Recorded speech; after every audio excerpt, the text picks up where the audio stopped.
সময়টা আমি আল্লাহর ইচ্ছা মতো এবং আল্লাহ রসুলের ইচ্ছা মতো কাটাই।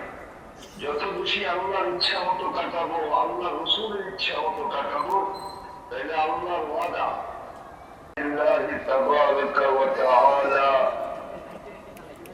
ইয়া ইবাদি আনতা তুরিদ ওয়া আনা উরিদ ওয়াল্লাহু ইয়াফআলু মা ইউরিদ আও কামা ক্বালা আলাইহিস সালাতু ওয়াস সালাম। সম্মানিত উপস্থিতি, যদিও আমার আপনাদের সামনে এসে কথা বলার কথা ছিল, আর এখানে আমি দৃঢ় ছিলাম যে আসবো, কিন্তু কালকে আমার কোনাবাড়ি এবং গাজীপুরে গাছায় প্রোগ্রাম করার পরে রাস্তার অবস্থার কারণে ঝাঁকিতে আমার হাতের ভিতরে যে রিং লাগানো ছিল, এটার কারণে ঝাঁকির কারণে আমি আজকে অনেকটাই স্বাস্থ্যগত ভাবে আনফিট ছিলাম সারাদিন, বা এখনো অনেকটাই আনফিট, সুস্থ না। আর সাথে সাথে কাশ হওয়ার কারণে, ঠান্ডা লাগার কারণে, কাশ হওয়ার কারণে আরো বেশি দুর্বল হয়ে পড়ি, যার কারণে আমার আসার সুযোগ হয় না। যদিও আমার 100% ইচ্ছা ছিল।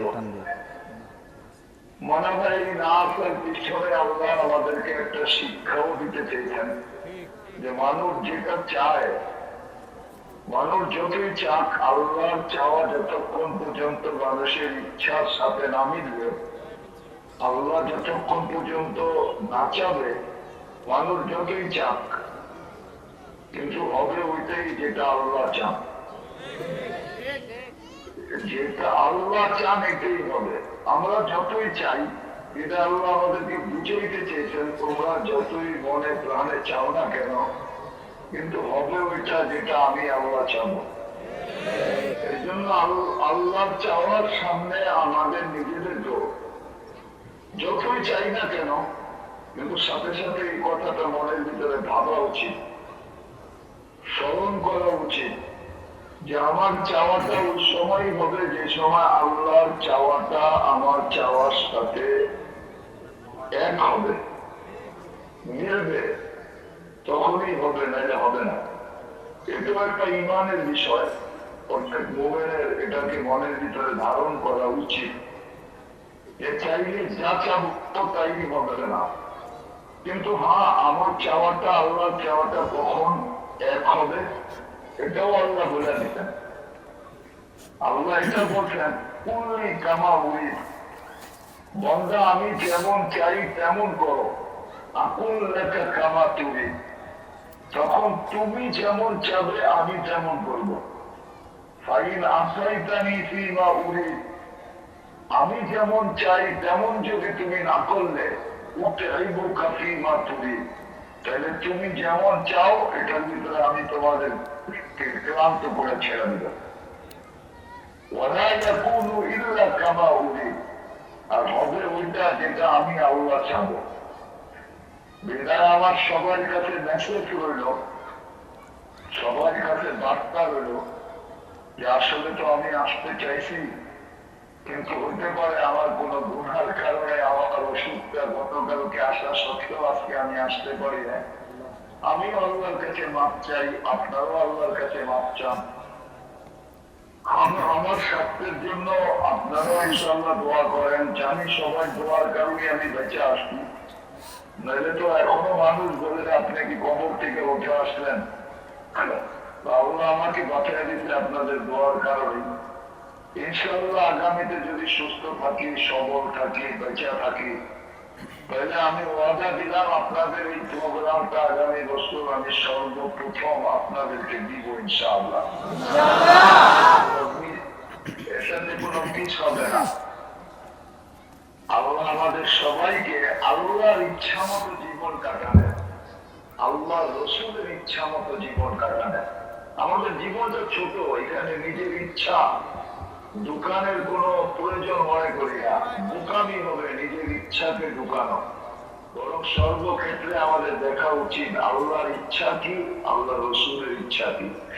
এই দুটা ইচ্ছাকে যদি আমরা প্রাধান্যতা দিব, যে আল্লাহর ইচ্ছাকে আগে করব, আল্লাহ রসুলের ইচ্ছাকে আগে করব, তাইলে ইনশাআল্লাহ এই ছোট জীবনটাও সর্বক্ষেত্রে কামিয়াব হতো। আর সবচেয়ে বড় কামিয়াবি তো আমাদের মরার পরে ইনশাআল্লাহ, যেটা আল্লাহ জান্নাত রূপে আমাদেরকে দিবেন। জান্নাত রূপে দিবেন। জান্নাত যদি আল্লাহ আমাদেরকে নাই দিতেন, তাহলে আল্লাহ আমাদেরকে কখনো মুসলমানের ঘরে জন্ম দিতেন না, কখনো উম্মতে মুহাম্মাদি সদ ইচ্ছায় বানাইতেন না। আল্লাহ সদ ইচ্ছায় আল্লাহ মুসলমানের ঘরে। আমরা জানি না আমরা কার ইচ্ছায় মুসলমানের ঘরে, আমরা কিন্তু আল্লাহর ইচ্ছায় মুসলমানের ঘরে। আমরা তো আল্লাহর মাইকের ফুল স্পিকার 5 যে ছিল 5 পর্যন্ত দিয়ে দিছে, রেকর্ডিংয়ের কথা তো বাইরে সাউন্ডটা যেন হয়। এই কারণে ওনারা বলছে যে সাউন্ড সিস্টেম থেকে আমার অনুমতি ছাড়া যেন আগে যেন মাইক্রোফোনে যেন কথা না বলে। যদি 20 বছর আমার বয়স হয়ে থাকে, তাহলে 3 বারের 1 বার অতিবাহিত হয়ে গেছে, মাত্র 2 বার বাকি আছে। যদি 30 বছর হয়ে থাকে, তাহলে অর্ধেক চলে গেছে, আর অর্ধেক বাকি আছে। এই সময়টা আমি আল্লাহর ইচ্ছা মতো এবং আল্লাহ রসুলের ইচ্ছা মতো কাটাই। যত বেশি আল্লাহর ইচ্ছা মতো কাটাবো, আল্লাহ রসুলের ইচ্ছা মতো কাটাবো, তাহলে আল্লাহর ওয়াদা যে আমি তোমার ছোট জীবনটাকে আমার ইচ্ছায় আমি করে দিব, গুছায় দিব, সাজায় দিব, সুন্দর করে দিব। আল্লাহ নিজের ইচ্ছা মতো আমাদের তাকে সাজায় দিবে, আর জান্নাত তো দিবেই দিবে। আল্লাহ আমাদের সবাইকে কথাগুলো বুঝার তৌফিক দান করেন। আর আমি যে আসতে পারলাম না, আমার এই পুরোটিটা আপনারা এই অসুস্থতাটাকে আপনারা সবাই ক্ষমার দৃষ্টিতে দেখবেন। সবাইরা ইন্তেজামি আলাদা, আলাদা, এরা সারাদিন না হলেও 50 বার আমার সাথে যোগাযোগ করছে। আমি আসলে এদেরকে আসার ব্যাপারে আশ্বস্ত করতে পারি না, শুধু স্বাস্থ্যের দিক দেখা আমার কাশি উঠলে অনেক কষ্ট হয়। তো যার কারণে আমি আসতে পারি নাই, ক্ষমা দৃষ্টিতে সবাই দেখবেন। আল্লাহ আপনাদেরকে জাযায়ে খায়ের দেন। আসসালামু আলাইকুম ওয়া রাহমাতুল্লাহি ওয়া বারাকাতুহু।